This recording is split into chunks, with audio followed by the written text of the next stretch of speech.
大家好，我係嘉文，今日教大家摺自動手槍，將其中一個正方形紙上下對摺，之後再搽膠水。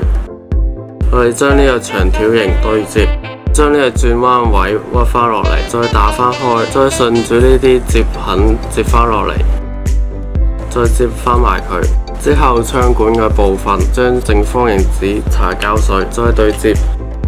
之後將呢條長條形左右對摺，再將呢個摺好咗嘅槍管擺翻落呢個槍柄嗰度，之後再用膠水黐一黐翻槍嘴嘅位置同埋槍柄嘅位置，跟住我哋嘅自動手槍就完成啦。如果大家中意呢條片嘅話，記住俾 like 同埋訂閱我啊！拜拜。